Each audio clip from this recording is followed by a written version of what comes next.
Ассалаумағалейкум баршаңызға. Назарларыңызда Қызықтың көкесі каналы.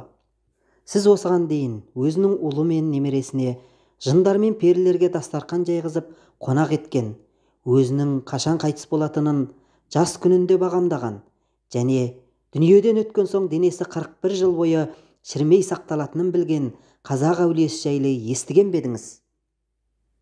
Ендеше біз бүгін осы қызықты ақпараттарды сіздермен бөлісетін боламыз.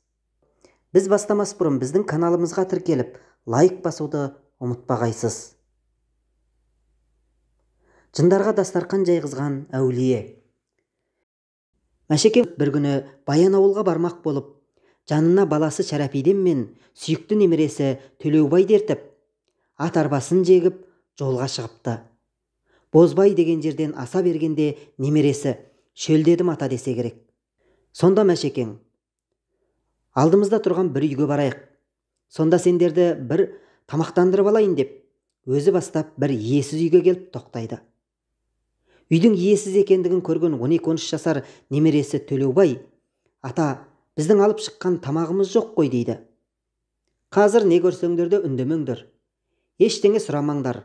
Асықпай әлденіп алып, сапарымызды жалғастырамыз деп, Мәшекең төбесі құлаған 2 бөлмелі үйге келіп түседі. Атын байлап, соңынан балалары да кіреді. Сол уақытта атамыз бір дұғаны оқи бастапты. Кенет өзінен өзі алдарына дастархан жайылып, ұстап келе жатқан тірі жан болмаса да, ет салынған табақ, түрлі түсті тағамдар толы ыдыстар келіп дастарханға жайғасыпты. Атамыз жақсы көретін өрік мейізде табылыпты. Шай құйылған кеселер өздігінен келіп, босаған ыдыстар жоғары көтеріліп, ауамен қалқып, есіктен шығып кете беріпті. Олардың қайдан келіп, қайда кетіп жатқанын түсінбеген Төлебай қорқып, дұрыс тамақтан алмай отырса керек. Сонда Мәшекең: балам, қорқпай ішіп жей ғой, тойып ал деп, көңілі қалағанын жеп отыра беріпті. Тамақтанып алған соң Мәшекең тағы бір қысқа дұғаны оқығанда, алдарында жайылу тұрған дастархан өздігінен ғайып болыпты. Мәшһүр Жүсіп балаларын ертіп, сапарын жалғастырыпты. Жолшыбай: жаңа ештеңе түсінбеген боларсыңдар. Біздерді тамақтандырған жын перілер ғой дейді. Мәшекең Бұқарада тылсым дүниенің ілімімен әуестеніп жүргенде монша іздеп көшеге шықса, алдынан бір ақсақал адам кез болып: жүр балам, мына жерде монша бар деп бастай жөнеліпті. Сәл жүрген соң шағындау, көзге қораш бір моншаға келіп кіргізіп, Мәшекеңді шешіндіріп, арқа басын ысып, кәдімгідей жуындырады. Осындайды кәсіп етіп жүрген бір мүсәпір екен ғой деп ойлаған Мәшекең қызмет үшін деп ақсақалға тиын тебен ұсынса, ол кісі алмапты. Ішінен тағы да: апырмау, шайқадам екен ғой деп ойлаған Мәшекең рахметін айтып, сәл былай ұзай бере артына қараса, монша да жаңағы ақсақалда жоқ. Мұның не керемет екенін түсіне алмаған ол ертеңінде медреседегі ұстазына баян етіпті. Ұстазы қуана тыңдап: балам, Құдай жарылқаған екен сені. Сенің барғаның Қожа Бахауиддин Нақшбанди Қазіреттің моншасының орны еді. Саған назары түсіп шомылдырған өзі болар сірә. Енді саған қасиет қонды балам. Аузыңнан шыққан сөздің бәрі лепес қабыл болады деп қолын жайып шәкіртіне батасын беріпті. Тағы бірде жұма намазынан келе жатса, үстінде қара шапаны, қолында аса таяғы бар ақсақал адам алдынан келе жатыпты. Үлкен кісі ғой, жолын кеспейін деп әдеп сақтаған Мәшекең қолын қусырып сәлем беріп, алдынан өткізіп жіберуге күтіп тұрыпты. Әлгі ақсақал сәлем аларда қолындағы аса таяғын жерге шанша салыпты. Басында темірі жоқ, жаңағы таяқ жерге қадала кіріп, дірілдеп ырғалып тұрып қалса керек.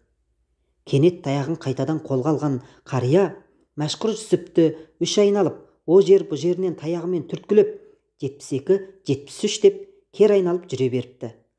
Не де болса менің ғұмырымды айтқан болар деп айран асыр болған Мәшекең үйге келіп ұйықтағанда түсіне түрлі аруақтар кіріп мазасын алып шыққан екен дейді. Сөйтіп ақсақал айтқан 72-73 сағатты күтіпті. Аман сау өтіпті. Енді 72-73 күнді күтіпті. Дәмі таусылмапты. Сонымен 72-73 айды да күтіпті. Бірақ одан да аман есен өтіпті.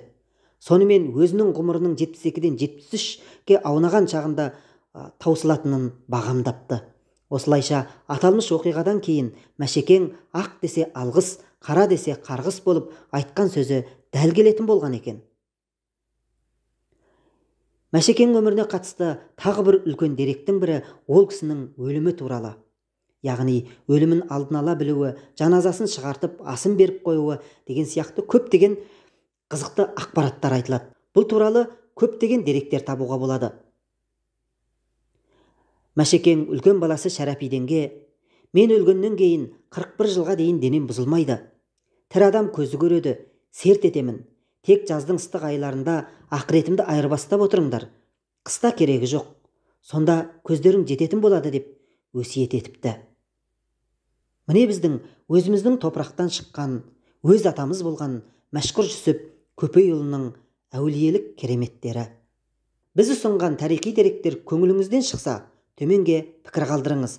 Сіз бұл жайлы естіген бе едіңіз? Және осындай неше түрлі кереметтер көрсеткен қазақ әулиесінен кімдерді білесіз? Мәшһүр Жүсіп Көпейұлының басқа да әулиелік кереметтері хақында не айтасыз? Ендеше пікір алаңына жазыңыз. Біз сіздермен келесіде тағы да бір қызықтың көкесімен бөлісетін боламыз. Есендік, саулықта болыңыздар ағайын.